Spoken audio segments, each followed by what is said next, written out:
تو آپ کو پتہ ہے جی باپ بیٹے کی شکل ملتی ہے، کسی کی زیادہ ملتی ہے، کسی کی تھوڑی ملتی ہے، کئی جگہ ایسے بھی دیکھنے کو ملتا ہے کہ بالکل ہو بہو ایک جیسے، جس کو فوٹو کاپی کہہ لیں ہم، وہاں بھی کچھ ایسی صورتحال تھی، صرف اتنا تھا کہ بیٹا جوان تھا، داڑھی کالی تھی، باپ بوڑھا ہو چکا تھا، جھریاں آ گئی تھی، داڑھی سفید ہو چکی تھی، شکل ایک، یہاں تک کہ امیر المومنین حضرت سیدنا عمر بن خطاب رضی اللہ تعالیٰ عنہ بھی حیران ہوئے بغیر نہیں رہ سکے۔ آپ نے فرمایا میں نے بڑے باپ بیٹا دیکھے لیکن جتنی مشابہت تم دونوں کی ہے میں نے نہیں دیکھا۔ وہ بیٹا آگے سے عرض کرتا ہے، باپ عرض کرتا ہے حضور اگر آپ اس بچے کا قصہ سنیں گے تو آپ کی حیرانگی میں اور اضافہ ہوگا۔ آپ فرماتے میں نے کہا سنا۔ وہ عرض کرتا ہے امیر المومنین میں ایک تاجر ہوں اور میری بیوی حاملہ تھی، ٹھیک ہے، تو بس کچھ مال تیار ہو چکا تھا، اگر نہ لے کے نکلتا تو مال ضائع ہو جاتا، نقصان ہوتا پڑا، اس لیے مجھے نکلنا پڑا۔ تو جب میں نکلنے لگا نا تو اس کی ماں اور میری بیوی مجھے دروازے تک چھوڑنے آئی اور دروازے پہ کھڑے ہو کے مجھے پوچھتی ہے آپ تو جا رہے ہیں تو آپ کی یہ جو اولاد دنیا میں آنے والی ہے اس کو کس کے حوالے کر کے جا رہے ہیں؟ تو عرض کرتا ہے امیر المومنین میں نے دروازے پہ کھڑے ہو کے کہا میں اس کو حوالے کرتا ہوں اللہ کے، کس کے حوالے کرتا ہوں؟ اللہ۔ عرض کرتا امیر المومنین میں چلا گیا۔ جب وہ میں تجارت سے واپس لوٹا تو دل ہوا میں اڑ رہا تھا، بیٹا ہوگا تو یہ نام رکھوں گا، بیٹی ہوگی تو یہ رکھوں گا، لیکن عرض کرتا امیر المومنین جب گھر آیا نا تو آ کے کیا دیکھتا ہوں گھر مقفل، تالا لگا، میں حیران ہوا میری بیوی کدھر گئی؟ ہمسائے کے دروازے پہ دستک دی، پوچھا بیوی کدھر گئی؟ انہوں نے کہا وہ جب ولادت کا وقت قریب آیا نا تو تیری بیوی درد ذے کی شدت کو برداشت نہیں کر سکی اور ولادت سے پہلے تیری بیوی کا انتقال ہو گیا، تو ہم نے اس کو دفنا دیا۔ ایک شخص ساتھ گیا، جا کر اس نے قبر کی نشاندہی کی، میں نے فاتحہ خوانی کی، سال ثواب کی، تو میں گھر آ گیا۔ جو رات اپنی چارپائی پہ لیٹا نا تو دل بڑا بے چین ہوا، دل چاہا کہ پھر بیوی کی قبر پہ جا کے نا میں فاتحہ خوانی کروں۔ اللہ آپ کو پتہ ہے حضرت حال یہ ہے کہ ہم دن کے وقت بھی ڈرتے قبرستان نہیں جاتے، تو رات کو جانا کوئی سوکھا کام تو نہیں ہے، لیکن کیا قدرت کھینچ رہی تھی۔ عرض کرتا امیر المومنین میں رات کو اپنی بیوی کی قبر پہ چلا گیا، جب گیا جا کے کیا دیکھتا ہوں قبر سے شعلہ روشن، آگ نکل رہی ہے۔ میں بڑا حیران ہوا، یہ تو بڑی صوم و صلات کی پابند تھی، اس کی قبر میں آگ کیوں لگ گئی؟ ارادہ کیا قبر کھول کے دیکھوں گا۔ میں نے قبر کھولی، قبر میں اترا تو کیا دیکھتا ہوں بیوی کا مردہ وجود پڑا ہے اور یہ بچہ اس کے ساتھ کھیل رہا ہے۔ میں بڑا حیران ہوں یہ کیا ہے؟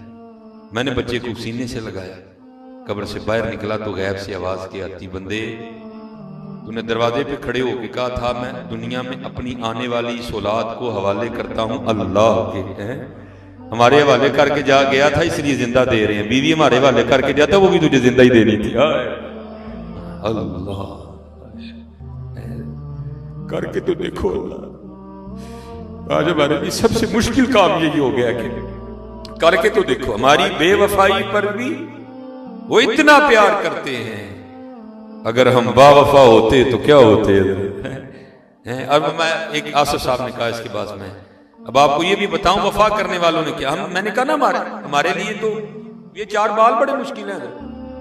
کبھی آپ نے اس طرح آج تک سنا آپ کو کوئی بندہ ملا ہو جس نے یہ کہا ہو جناب یہ داڑھی کے بالوں کی وجہ سے میری گردن میں درد نکل آئی ہے؟ وہ بیل ہر بندے کی جیب میں 1.5 کلو کا ہے، لیکن یہ 4 بال ہم سے نہیں رکھے جاتے۔ اب سنو ڈھیر لگا، میں ایک ہی بات آصف صاحب نے کہا ہے، بابا صاحب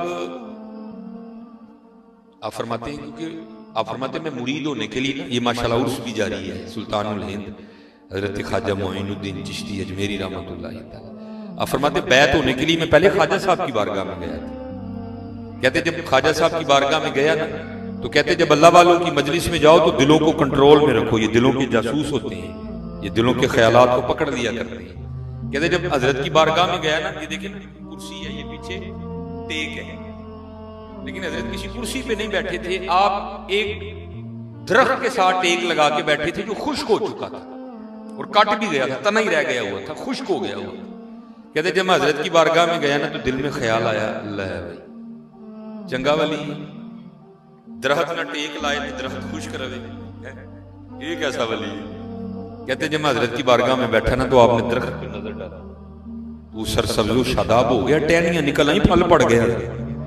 کہتے پھر حضرت نے نظر ڈالی، خشک ہو گیا۔ 2-3 بار حضرت نے اسی طرح کیا۔ تو کہتے ہیں پھر مجھے مخاطب کر کے فرمانے لگے، فرید تو فقیری کرنا آیا کہ رب نہ لڑائی لینا ہے؟ کہتے میں نے عرض کی حضور کیا ہوا؟ کہتے اگر اس کی مرضی ہے خشک رہے تو تو نے ضرور اس کو ہرا کرنا ہے۔ کہتے پھر حضرت نے مجھے کہا جا کتب کے پاس تیری خبر لے، تیرا فیض وہاں ہے۔ پھر بعد میں کہتے ہیں میں کتب صاحب کے پاس آیا تو کہتے وہاں بھی میں مار کھا گیا۔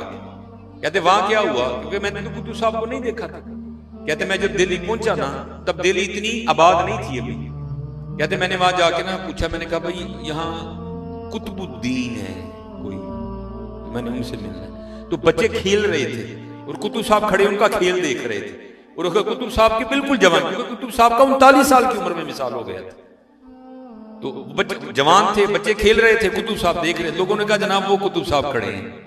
کہتے پھر مارا گیا۔ دل میں خیال آیا ہے بھائی پیر لبا لیکن لبا منڈائی ہے۔ بابا صاحب کی بڑی عمر تھی اس وقت۔ کہتے میں نے کہا پیر لبا لیکن لبا منڈائی۔ کہتے ہیں قطب صاحب نے اپنی وہ کٹیا میں چلے گئے۔ کہتے میں باہر جا کے کھڑا ہو گیا۔ کہتے جب قطب صاحب باہر آئے نا تو داڑھی سفید ہو چکی تھی اور بوڑھے ہو چکے تھے۔ کہتے فرید ہوں تیرا پیر ہوں دے لائق ہویا کہ نہیں ہویا ہے؟ کہتے میں قدموں میں گر گیا۔ میں نے کہا حضور معافی نہ۔ مجھے مخاطب کر کے کہتے ہو فرید تجھے عمر سے کیا لگے، تجھے دکان سے کیا لگے، تجھے تو سودے سے قرض ہونی چاہیے، سودا نام ہی نا پھر تیرا اعتراض بنتا ہے، تجھے عمروں سے کیا لگے بھائی؟ بے نیازی ہیں بادشاہ کی۔ چاہے تو پنگوڑے میں حضرت عیسیٰ علیہ السلام اعلان کر دیں انی عبداللہ آتانی الکتاب وجعلنی نبیا، اگر وہ چاہیں تو محبوب کریم اپنے پالنے میں لیٹ کے جناب اپنی انگلی کے اشارے سے چاند کو ادھر ادھر گھمائے ہیں۔ بادشاہ کی بے نیازی ہے، جو چاہے سکری عمروں پہ کیا لکھا ہے۔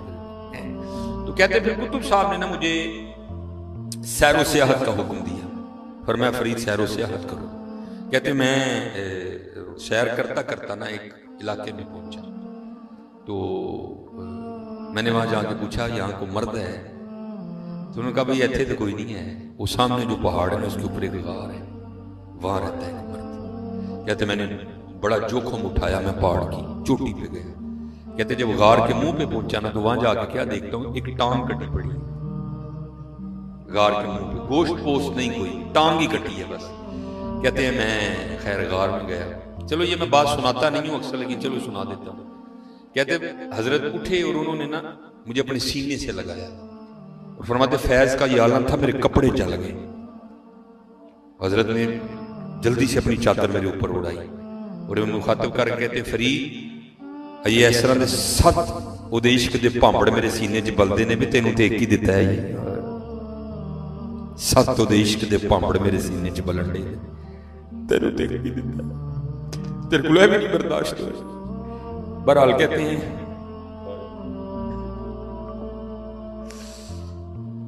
آج حضرت ہمیں ہر چیز سے عشق ہے، نہیں ہے تو اللہ اللہ کے بہت دور نکل گئے۔ کہتے ہیں حضرت نے نوازا، کچھ معاملات تھے، حضرت نے رہبری اور رہنمائی فرمائی، پھر مجھے اجازت ہو گئی۔ پہلے تو حضرت صرف کھڑے ہوئے نا، کہتے ہیں کیونکہ سنت ہے مہمان کو دروازے تک رخصت کرنے جانا۔ کہتے ہیں حضرت جب مجھے غار کے دروازے تک منہ تک رخصت کرنے آئے تو جب حضرت چلے تو حضرت کی بھی دائیں ٹانگ کوئی نہیں تھی۔ کہتے میں بڑا حیران ہوا، ایک ٹانگ غار کے منہ پہ کٹی ہے، حضرت کی بھی ایک ٹانگ کوئی نہیں، یہ کیا معاملہ ہے؟ کہتے میں نے عرض کی حضور یہ کیا ہے؟ تو فرماتے رو پڑے۔ کہتے ہیں فرید میری آزمائش آئی تھی اور میں اس میں فیل ہو گیا۔ کہتے کیا ہوا؟ کہتے بارشوں کا سلسلہ شروع ہوا، 7 دن بارش برسی۔ کہتے دھوپ نہ نکلنے کی وجہ سے غار میں اتنی سردی ہو گئی کہ مجھے لگ رہا تھا یہ سردی میری جان لے لے گی۔